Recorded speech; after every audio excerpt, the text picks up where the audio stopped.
좋은 헤드헌터를 고르려면 이게 정말 중요한데요. 꼭 이걸 물어보세요. 지금 당신을 통해 기업의 채용 공고에는 올리지 않고 헤드헌터 분들을 통해서만 진행되는 그런 포지션들이 있어요. 이직을 희망하시는 분들은 헤드헌터 분들과 관계를 맺는 게 중요합니다. 헤드헌터가 담당하는 산업군 직무를 보면서 나와 맞는 헤드헌터를 찾을 수도 있습니다. 직접 헤드헌터를 통해 2번 이직을 해본 이직자의 경험, 그리고 기업에서 수많은 헤드헌터 분들과 협업을 해본 채용 담당자의 입장에서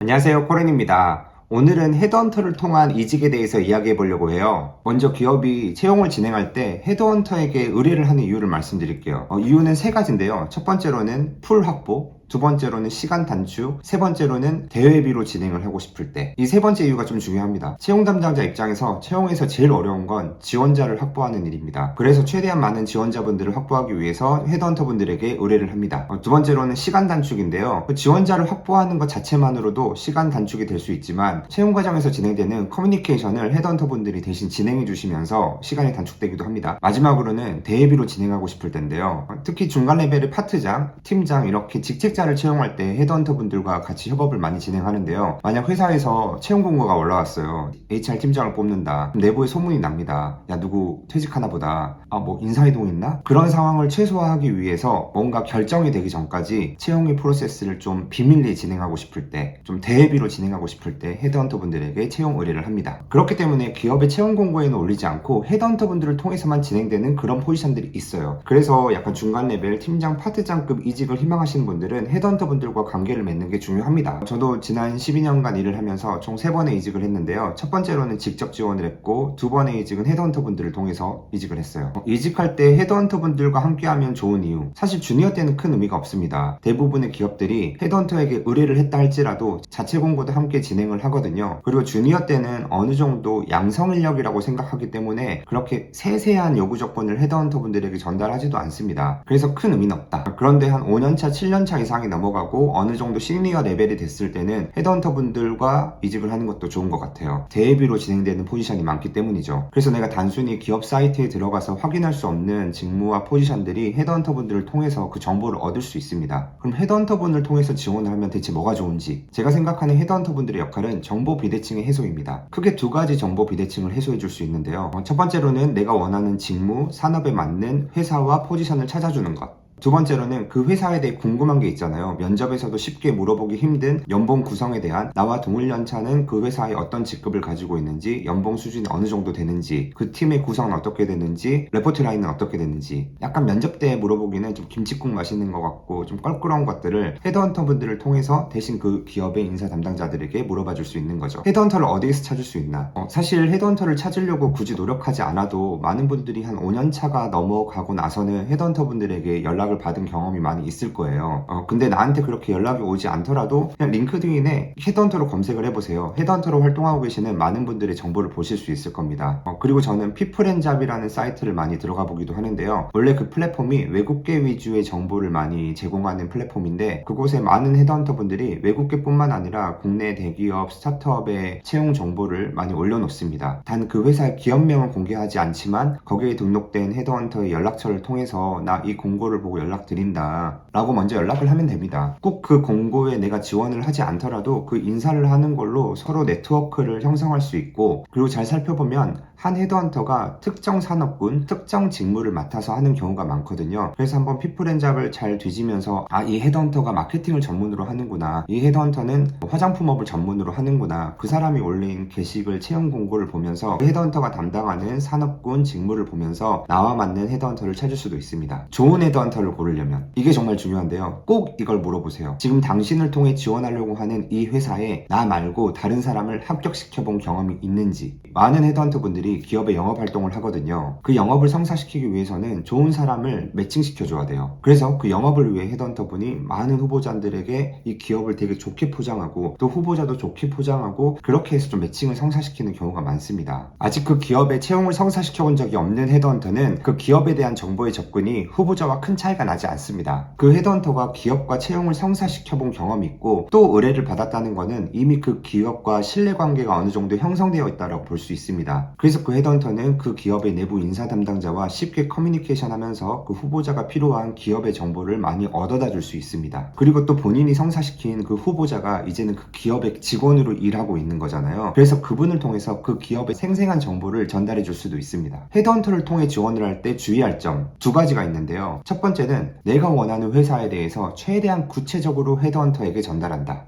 제가 두 번의 이직을 헤드헌터 분들과 함께 했다고 했잖아요. 첫 번째 이직은 좀 실패였습니다. 왜냐면 그때 저는 그냥 이직하고 싶었거든요. 그래서 헤드헌터 분에게 나는 이런 경력을 가지고 있고 새로운 기회를 찾고 있다, 이렇게만 연락을 드렸더니 정말 많은 헤드헌터 분들이 여러 기업을 소개시켜 줍니다. 그런데 내가 그 기준이 안 잡혀 있으니 면접을 보면서 이 회사는 아닌데, 저 회사는 아닌데, 그러면서 되게 흐지부지 됐던 경험들이 많았어요. 그러면 나도 헤드헌터도 그 회사도 손해입니다. 되게 시간만 낭비할 수 있어요. 제가 두 번째 이직을 할 때는 헤드헌터 분들에게 명확히 4가지 조건을 요청했어요. 저는 스타트업에서 다른 스타트업으로의 이직을 희망했는데요. 그냥 헤드헌터한테 저 다른 스타트업 가고 싶어요, 이렇게 요청하면 안 됩니다. 저는 4가지 조건을 요청했는데요. 첫 번째, 내 연봉이 깎여서는 안 된다. 그리고 적어도 2년 동안은 내 월급이 밀리지 않을 재무 환경을 갖추고 있어야 된다. 두 번째, 직원이 20명 미만이었으면 좋겠다. 이 조건은 전 회사가 100명 정도였는데 이 100명 기업은 뭔가 스타트업도 아니고 대기업도 아닌 되게 이상한 형태에서 기존 멤버들과 새로운 멤버들 사이에 갈등도 너무 심하고, 이 상태에서 HR 담당자가 주도적으로 일을 하기가 되게 어렵더라고요. 그래서 차라리 20명 미만의 작은 회사에서 하나하나씩 만들어가고 싶었어요. 세 번째, 무조건 대표 면접이 있어야 된다.